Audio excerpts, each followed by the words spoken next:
வணக்கம். நீங்க என்னைக்காவது யோசிச்சிருக்கீங்களா? நாம ஒரு நாள்ல செய்யற 99% வேலைகள யோசிக்காமலே தான் செய்றோம்னு. ம். உண்மதான். காலையில எழுந்து பல் தேய்க்கிறதுல இருந்து, காஃபி போடுறது, நடக்கிறது, பேசுறது, ஏன் வண்டி ஓட்டுறது வரைக்கும் எல்லாம் ஒரு ஆட்டோ பைலட் மோட்ல தான் போயிட்டு இருக்கு. ஆமா. இன்னைக்கு நம்மளோட நடத்தைகளை கண்ட்ரோல் பண்ற அந்த மறைவான உலகத்தை பத்தி தான் நாம ரொம்ப ஆழமா பார்க்க போறோம். ரொம்ப சுவாரஸ்யமான தலைப்பு. இதுக்கு நமக்கு உதவ போறது நரம்பியல் நிபுணர் ஈவ்ஸ் ஆஜிட் எழுதின சப்கான்ஷியஸ்னஸ் என்ற ஒரு அருமையான புத்தகம். ஒரு சின்ன உதாரணத்தோட ஆரம்பிக்கலாம். நீங்க பாரிஸ்ல இருக்கிற பிளேஸ்டெல்ல கன்கார்ட் மாதிரி ஒரு பயங்கரமான டிராபிக்ல வண்டி ஓட்டிட்டு இருக்கீங்கன்னு வச்சுக்கோங்க. சரி. பக்கத்துல இருக்கிற உங்க நண்பர்கிட்ட தீவிரமா எதையோ பத்தி பேசிட்டே இருக்கீங்க. ஆனா அதே நேரத்துல நூத்துக்கணக்கான வண்டிகளுக்கு நடுவுல கரெக்டா பிரேக் போட்டு கியர் மாத்தி வளைச்சு நெளைச்சு எந்த விபத்தும் இல்லாம போயிட்டு இருக்கீங்க. ம். இது எப்படி முடியுது? பேசிட்டே இதெல்லாம் எப்படி செய்ய முடியுது? இங்கதான் இந்த புத்தகத்தோட முக்கியமான புள்ளி ஆரம்பிக்குது. கரெக்ட்டா சொன்னீங்க. இதுக்கு பேர் தான் துணை உணர்வு நிலை. அதாவது சப்கான்ஷியஸ்னஸ்.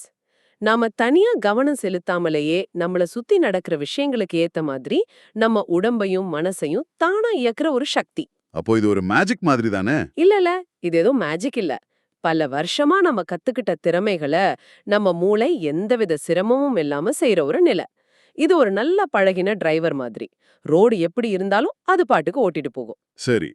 இதே கார் ஓட்டுற உதாரணத்தை வச்சு இன்னும் கொஞ்சம் ஆழமா போவோம். புத்தகம் சொல்றபடி நம்ம மனசுல 3 அலகலகு நிலைகள் இருக்கு. ஆமா. முதல்ல நீங்க சொன்ன மாதிரி நண்பர்கிட்ட பேசிட்டு ஆட்டோமேட்டிக்கா கார் ஓட்டுறது துணை உணர்வு நிலை. திடீர்னு டிராஃபிக் பயங்கரமா அதிகமாகுது. முன்னாடி ஒரு பெரிய பஸ் நிக்குது. அப்போ நீங்க பேச்ச நிறுத்திட்டு, அடச்சே இந்த டிராஃபிக்ல இருந்து எப்படியாவது வெளியே வரணும்னு ஒரு முடிவெடுத்து ரொம்ப கவனமா காரை வேறொரு பாதைக்கு திருப்புறீங்க. இது என்ன நிலை? அதுதான் உணர்வு நிலை, அதாவது கான்ஷியஸ்னஸ். ஓகே. நம்மளோட ஆட்டோ பைலட் மோட்ல இருந்து வெளியே வந்து ஒரு புது இல்லைன்னா சிக்கலான சூழ்நிலையை சமாளிக்க நாம முழு கவனத்தோட முடிவெடுத்து செய்யற வேலைகள் இதுல வரும். உங்க மூளை ஆட்டோ பைலட்ல இருந்து மேனுவல் மோடுக்கு மாறுற மாதிரி. ஆமா, ரொம்ப கவனமா இருப்போம் அந்த நேரத்துல. ஒவ்வொரு அசைவையும் பார்த்து பார்த்து யோசிச்சு செய்வீங்க. இத ஒரு இன்டெலிஜென்ட் ஆபரேட்டர்னு சொல்லலாம். ஓகே. அப்புறம் ஒரு வழியா அந்த டிராஃபிக்கை விட்டு வெளியே வந்ததும் மனசுக்குள்ள நான் ஒரு முட்டாள், இந்த நேரத்துல இந்த வழியா வந்திருக்கவே கூடாதுன்னு உங்களே நீங்க திட்டுகிறது. அது 3வது நிலை. ம். இது எனக்கு அடிக்கடி நினைக்கும். என் மனசுக்குள்ள இருக்கிற வாய்ஸ் என பயங்கரமா திட்டும். அதுதான் மீ உணர்வு நிலை, அதாவது மெட்டா கான்ஷியஸ்னஸ். இது ரொம்ப ஆழமான ஒரு விஷயம். மெட்டா கான்ஷியஸ்னஸா? ஆமா. நாம என்ன நினைக்கிறோம், என்ன உணர்றோம், ஒரு செயலை ஏன் செஞ்சோன்னு நம்மள பத்தியே நம்ம யோசிக்கிற நிலை. சுருக்கமா சொன்னா, நான் சிந்திக்கிறேன் என்று நான் நினைக்கிறேன் அப்படிங்கிறது தான் இது. வாவ். இது மனுஷங்களுக்கு மட்டுமே இருக்கிற ஒரு தனித்துவமான சக்தி. ஒரு செயலை செஞ்சதுக்கு அப்புறம் அது சரியா தப்பான்னு ஆராயறது தான் அறநெறியோட முதல் படின்னு ஆசிரியர் சொல்றார். அப்போ நம்ம அன்றாட வாழ்க்கையில நாம பெரும்பாலும் துணை உணர்வு நிலையில தான் மிதந்துட்டு இருக்கோம். கரெக்ட். ஏதாவது பிரச்சனை வந்தா உணர்வு நிலைக்கு வரும். ரொம்ப அரிதா நம்மள பத்தி ஆழமா யோசிக்கும் போது மீ உணர்வு நிலைக்கு போறோம். மிகச் சரியா சொன்னீங்க. சரி. இந்த துணை உணர்வு நிலைங்கிறது வெறும் ஷூலேஸ் கட்டுறது மாதிரி சாதாரண விஷயங்கள் மட்டும்தானா? இல்ல அதுக்குள்ள இன்னும் ஆழமான விஷயங்கள் இருக்கா? இருக்கு. சிக்மண்ட் ஃப்ராய்ட் சொல்ற நனவிலி மனம், அதாவது அன்கான்ஷியஸ்னு ஒன்னு இருக்கே, அதுவும் இதுவும் ஒண்ணா? இது ரொம்ப முக்கியமான ஒரு கேள்வி. ஃப்ராய்டோட நனவெளி மனம்ங்கிறது நாம அடக்கி வச்ச ஆசைகள், வலிகள், பயங்கள், இதோட ஒரு கிடங்கு. அது நமக்கு தெரியாம நம்மள இயக்கும். சரி. ஆனா ஐவ்ஸ் ஆஜட் சொல்ற துணை உணர்வு நிலை அப்படி இல்ல. இது நம்மளோட அன்றாட திறமைகள், பழக்க வழக்கங்களோட மையம். இது அடக்கப்பட்ட எண்ணங்களை பத்தினதில்ல, கத்துக்கிட்ட திறமைகளை பத்தினது. ஓ, அப்ப இது வேற அது வேற. ஆமா. இதுலே 2 வகை இருக்கு. ஓ, இதுலயும் வகைகளா? சுவாரஸ்யமா இருக்கே, சொல்லுங்க. முதல் வகை நோக்கமுள்ள துணையுணர்வு நிலை, அதாவது இன்டென்ஷனல் சப்கான்ஷியஸ். Intentional subconscious. ஆமா. அதாவது நாம வேணும்னு கத்துக்கிட்டு அப்புறம் அது பழக்கமா மாறின விஷயங்கள். சைக்கிள் ஓட்டுறது, பியானோ வாசிக்கிறது, வேகமா டைப் பண்றது, ஏன் நாம சரளமா பேசுறது கூட இந்த வகையில தான் வரும். சரி. ஆச்சரியமான விஷயம் என்னன்னா, காதல் கூட ஒரு துணை உணர்வு நிலை செயல்பாடுதான்னு ஆசிரியர் சொல்றார். ஒரு நிமிஷம். காதலா? அது எப்படி ஒரு ஆட்டோமேட்டிக் செயல்னு சொல்ல முடியும்? அது எவ்வளவு உணர்ச்சி பூர்வமான, யோசிச்சு எடுக்கிற முடிவு மாதிரி தெரியும் ஒரு விஷயம். எனக்கும் முதல்ல அப்படிதான் தோணுச்சு. இது ரொம்ப விசித்திரமா இருக்கே. காதல ஒரு மெக்கானிக்கல் ப்ராசஸ்னு சொன்னா அதுல இருக்கிற அழகே போயிடுமே. இங்க தான் விஷயமே இருக்கு. நீங்க சொல்றது சரிதான். ஆனா மூளை எப்படி வேலை செய்யுதுன்னு பாருங்க. ஒரு ஆய்வுல தாங்க ஆழமா காதலிக்கிறதா சொன்னவங்களோட மூளைய எஃப்எம்ஆர்ஐ ஸ்கேன் செஞ்சிருக்காங்க. ஓகே. அப்போ பகுத்தறிவு, திட்டமிடல் மாதிரி விஷயங்களுக்கு காரணமான மூளையோட பகுதிகளை விட நம்மளோட பழமையான தானியங்கி செயல்களை கட்டுப்படுத்துற அடிமூளை முடிச்சுகள், அதாவது பேசல் கேங்க்லியா தான் ரொம்ப ஆக்டிவா இருந்திருக்கு. அப்படியா? இதோட அர்த்தம் என்னன்னா, நாம ஒருத்தர் மேல காதல்ல விழுவதுங்கிறது நாம யோசிச்சு எடுக்கிற முடிவை விட ஒரு ஆழமான தானியங்கி ஈர்ப்பு சக்தியா இருக்கலாம். அடேங்கப்பா, நம்ம மூளை நமக்கு தெரியாமலேயே காதல்ல விழுந்துடுதா? சரி, அப்போ 2வது வகை என்ன? 2வது வகை நோக்கமற்ற துணை உணர்வு நிலை, அன்இன்டென்ஷனல் சப்கான்ஷியஸ்னஸ். அது எப்படி? இதுக்கு நாம எதுவும் கத்துக்க தேவையில்ல. உதாரணத்துக்கு, திடீர்னு ஒரு பாம்பு உங்க கால் பக்கத்துல வந்தா நீங்க ஒரு செகண்ட் கூட யோசிக்காம துள்ளி குதிச்சு ஓடுவீங்க. ஆமா, பயத்துல என்ன பண்றோன்னே தெரியாது. இது உங்க உயிரை காப்பாத்துற ஒரு ஆட்டோமேட்டிக் செயல். ஆனா அந்த சம்பவம் உங்களுக்கு நல்லா ஞாபகம் இருக்கும். சில சமயம் நமக்கு ஞாபகமே இல்லாத விஷயங்கள் கூட நடக்கும். உதாரணத்துக்கு, ஒரு வார்த்தைய கண்ணு சிமிட்டுற நேரத்தை விட வேகமா ஸ்கிரீன்ல காட்டி மறைச்சா நீங்க அத பார்த்ததாவே உணர மாட்டீங்க. ஆனா உங்க மூளைக்குள்ள அதோட ஒரு தடம் பதிஞ்சிருக்கும். இத சப்ளைமினல் விளம்பரங்கள்ல பயன்படுத்துவாங்க. அப்போ நம்ம மூளை நம்ம கவனிக்காத விஷயங்களை கூட பதிவு பண்ணி வைக்குது. இது கொஞ்சம் பயமா கூட இருக்கு. ஆமா, சரி, இந்த எல்லா ஆட்டோமேட்டிக் வேலைகளும் மூளைக்குள்ள எங்க நடக்குது? இதுக்குன்னு ஒரு கண்ட்ரோல் ரூம் இருக்கா? நிச்சயமா இருக்கு. ஆசிரியர் இத ஒரு அருமையான உதாரணத்தோட விளக்குறார். உங்க மூளைய ஒரு பெரிய கம்பெனி மாதிரி கற்பனை பண்ணிக்கோங்க. ஓகே, ஒரு கம்பெனி. அந்த கம்பெனில 2 முக்கியமான ஆட்கள் இருக்காங்க.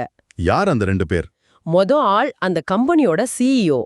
இவர்தான் மூளையோட வெளிப்பகுதியில இருக்கிற சுருக்கமான பெருமூளை புரணி, அதாவது செரிப்ரல் கார்டெக்ஸ். பெருமூளை பூரணி. சரி. சூப்பர்வைசர். இவர் மூளைக்குள்ள ஆழமா மையத்துல இருக்கிற அடிமூளை முடிச்சுகள், பேசல் கேங்க்லியா. பேரே ஒரு மாதிரி இருக்கு.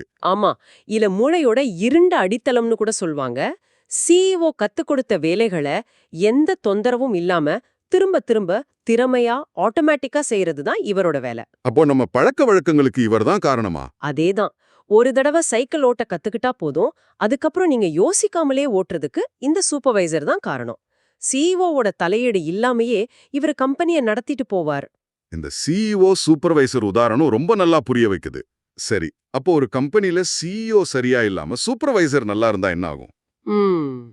இல்ல, சூப்பர்வைசர் சரியில்லாம சிஇஓ மட்டும் நல்லா இருந்தா என்ன ஆகும்? நிஜ வாழ்க்கையில இந்த மாதிரி மூளையில நடக்குமா? அருமையான கேள்வி. நிஜ வாழ்க்கையில இதுக்கு 2 மிக சரியான உதாரணங்கள் இருக்கு. அல்சைமர் நோய். அல்சைமர்ஸ்.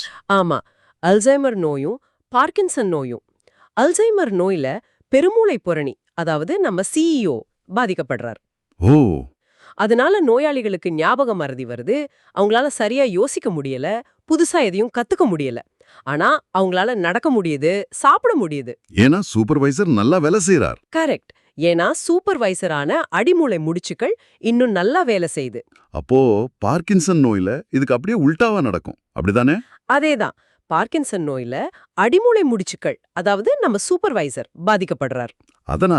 இதனால அவங்களோட ஆட்டோமேட்டிக் இயக்கங்கள், அதாவது நடை, கையெழுத்து, முகபாவனைகள் எல்லாமே பாதிக்கப்படுது. உடம்பு நடுங்கும், ஒரு வேலையை ஆரம்பிக்க ரொம்ப கஷ்டப்படுவாங்க. ஆனா அவங்க யோசிக்கிறதெல்லாம் சரியா இருக்குமா?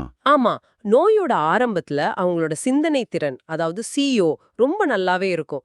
இந்த 2 நோய்களும் உணர்வு நிலைக்கும் துடை உணர்வு நிலைக்கும் மூளையில தனித்தனி இடங்கள் இருக்குங்கிறத ரொம்ப தெளிவா காட்டுது. அப்ப இந்த சூப்பர்வைசர் அடிமூளை முடிச்சுகள் நம்மளோட உடல் அசைவுகளை மட்டும்தான் கட்டுப்படுத்துதா, இல்ல நம்மளோட எண்ணங்கள் உணர்ச்சிகளையும் கட்டுப்படுத்துமா? அதுதான் அடுத்த முக்கியமான புள்ளி. நம்மளோட உணர்வுகள் கூட ஆட்டோ பைலட்ல போக முடியுமா? நிச்சயமா. அடிமூளை முடிச்சுகளோட வேலை வெறும் இயக்கத்தோட முடியல, நம்மளோட எண்ணங்கள் உணர்ச்சிகளோட ஆட்டோமேட்டிக் அம்சங்களையும் அதுதான் கட்டுப்படுத்துது. ஓ, அப்படியா?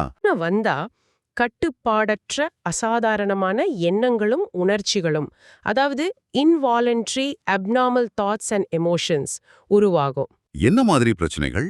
மனக்கவலை, அதாவது ஆங்ஸைட்டி, மன அழுத்தம், டிப்ரெஷன் மற்றும் எண்ண சுழற்சி நோய், ஆப்செசிவ் கம்பல்சிவ் டிஸார்டர், ஓசிடி மாதிரி நோய்களுக்கும் அடிமூளை முடிச்சுகளோட செயல்பாட்டுக்கும் நேரடி தொடர்பு இருக்கு. ஓசிடிக்கும் இதுக்கும் என்ன சம்பந்தம்? ஓசிடினா ஒரு விஷயத்தையே திரும்ப திரும்ப செய்யறது இல்லைன்னா நினைக்கிறது தானே? ஆமா, ஓசிடியே ஒரு மனதின் தானியங்கி பிழைன்னு, அதாவது மென்டல் ஆட்டோமேட்டிக் எரர்னு சொல்லலாம். மனதின் தானியங்கி பிழையா? ஆமா. ஒரு தேவையில்லாத எண்ணமோ இல்ல செயலோ நம்ம சூப்பர்வைசர் கிட்ட போய் மாட்டிக்குது.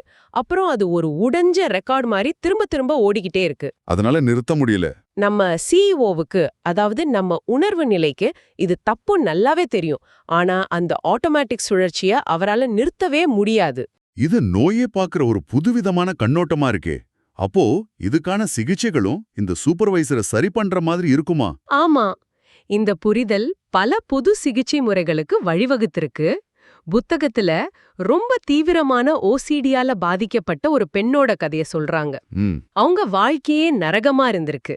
அவங்களோட அடிமூளை முடிச்சுகள்ல மெல்லிய எலக்ட்ரோடுகளை பொருத்தி ஆழ்ந்த மூளை தூண்டுதல், அதாவது டீப் பிரெயின் ஸ்டிமுலேஷன்னு ஒரு சிகிச்சை கொடுத்திருக்காங்க. அது என்ன மாதிரி சிகிச்சை? இது ஒரு பேஸ்மேக்கர் மாதிரி மூளையோட அந்த குறிப்பிட்ட பகுதிக்கு சின்னதா மின் சமிகைகளை அனுப்பும். அதோட விளைவு எப்படி இருந்துச்சு? நம்ப முடியாத அளவுக்கு இருந்துச்சு. சிகிச்சைக்கு அப்புறம் அவங்களோட அறிகுறிகள் 90% குறைஞ்சிடுச்சு. 90%? ஆமா. அவங்க திரும்பவும் ஒரு சாதாரண வாழ்க்கைய வாழ ஆரம்பிச்சாங்க. இது மனநல நோய்களை வெறும் மனசு சம்பந்தப்பட்ட பிரச்சனையா பார்க்காம மூளையில இருக்கிற குறிப்பிட்ட சர்க்கியூட்கள்ல ஏற்படுற கோளாறா பார்க்கணும்னு நமக்கு காட்டுது. அந்த சூப்பர்வைசரை சரி செஞ்சா மொத்த ஃபேக்டரியும் சரியாயிடும். கரெக்டா சொன்னீங்க. 90%? இது சாதாரண சிகிச்சை இல்ல, ஒருத்தருக்கு அவரோட வாழ்க்கையே திருப்பி கொடுக்கற மாதிரி. அப்போ நம்மளோட துணை உணர்வு நிலைங்கிறது வெறும் பழக்க வழக்கங்களோட ஒரு தொகுப்பு மட்டும் இல்ல. இல்லவே இல்ல. அதான் நாம யாருங்கிறதுமா அஸ்திவாரம். நம்மளோட ஆளுமை, நம்ம உணர்ச்சிகள், உள்ளுணர்வு, ஏன் நாம எப்படி காதலிக்கிறோம் வரைக்கும் எல்லாத்தையும் அதுதான் தீர்மானிக்குது. நாம யாருன்னு நினைக்கிறோமோ அதுல பெரும் பகுதி இந்த ஆட்டோ பைலட் தான். சரியா சொன்னீங்க. இதுதான் நம்மள இந்த புத்தகத்தோட கடைசி மற்றும் மிக முக்கியமான, ஒருவேளை கொஞ்சம் சங்கடமான கேள்விக்கு கொண்டு வருது. என்ன கேள்வி அது? இவ்ளோ நேரம் நம்மளோட ஆட்டோ பைலட் எவ்ளோ சக்தி வாய்ந்ததுன்னு பார்த்தோம். அப்போ உண்மையிலே முடிவுகளை எடுக்கிறது யாரு? நாமளா இல்ல நம்ம மூளையா? என்ன கேக்குறீங்க? நான் எடுக்கிற முடிவை நான் தானே எடுக்கிறேன். இதுல என்ன சந்தேகம்? அதுலதான் ஒரு சிக்கல் இருக்கு. பெஞ்சமின் லிபெட்னு ஒரு விஞ்ஞானி ஒரு பிரபலமான சோதனைய செஞ்சார். அது நம்மளோட சுதந்திரமான முடிவெடுக்கும் திறன், அதாவது ஃப்ரீவில் பத்தின நம்ம நம்பிக்கையே கேள்வி கேக்குது. ஒரு நிமிஷம் நில்லுங்க. என் மூளை எனக்கும் முன்னாடியே முடிவெடுக்குதா? அப்போ நான் ஒரு பட்டனை அழுத்தப் போறேன்னு நான் உணர்றதுக்கு முன்னாடியே என் மூளை அந்த வேலையை ஆரம்பிச்சிடுதா? அப்போ அப்போ அந்த வாக்கியத்துல வர்ற நான் யாரு? இதுதான் $1 மில்லியன் கேள்வி. அந்த சோதனை அதான் சொல்லுது. நீங்க ஒரு செயலை செய்யணும்னு உணர்றதுக்கு கிட்டத்தட்ட அரை வினாடிக்கு முன்னாடியே உங்க மூளை அதுக்கான செயல்பாட்டை ஆரம்பிச்சிடுது. அப்போ நாம உணர்றது ஒரு மாயையா? ஒருவேளை நம்ம சுதந்திரமா முடிவெடுக்கிறோம்னு நினைக்கிற உணர்வு, நம்ம துணை உணர்வு நிலைய அந்த முடிவை எடுத்ததுக்கு அப்புறம் நம்ம மூளை நமக்கு சொல்ற ஒரு கதையா இருக்குமோ? இது ரொம்ப குழப்பமா இருக்கு. அப்போ நம்மகிட்ட ஃப்ரீவில் இல்லையா? நாம எல்லாரும் நம்ம மூளைக்குள்ள இருக்கிற ஒரு ஆட்டோ பைலட்டோட கைதிகளா? இந்த புத்தகம் அதுக்கு நேரடியான பதில சொல்லல. ஆனா இந்த கேள்விய நம்ம முன்னாடி வைக்குது. ஒருவேளை நம்மளோட உணர்வு நிலையோட வேலை முடிவுகளை எடுக்கிறது இல்லாம வெறும் சரி பார்க்கறது மட்டும்தானா? ஆமா, துணை உணர்வு நிலை எடுத்த முடிவுகளை சரிபார்க்கறதுக்கோ இல்ல தேவைப்பட்டா தடுத்து நிறுத்துறதுக்கோ மட்டும்தான் இருக்குமோ? இது நரம்பியல் விஞ்ஞானத்துல ஒரு பெரிய விவாதம். அப்போ நாம எடுக்கிற ஒவ்வொரு சின்ன முடிவுக்கும் பின்னாடி இவ்ளோ பெரிய ஒரு மர்மம் இருக்கா? ஆமா. அதனால அடுத்த முறை நீங்க ஒரு சின்ன முடிவை எடுக்கும்போது, உதாரணத்துக்கு எந்த டீய குடிக்கலாம்னு யோசிக்கும்போது ஒரு கணம் நில்லுங்க. உங்களையே கேட்டுக்கோங்க. சரி. இந்த முடிவை உண்மையிலே எடுத்தது யாரு? நீங்களா இல்ல உங்க தலைக்குள்ள இருக்கிற அந்த சக்தி வாய்ந்த கண்ணுக்கு தெரியாத சூப்பர்வைசரா? இந்த கேள்வியோட உங்களை சிந்திக்க விடுறோம்.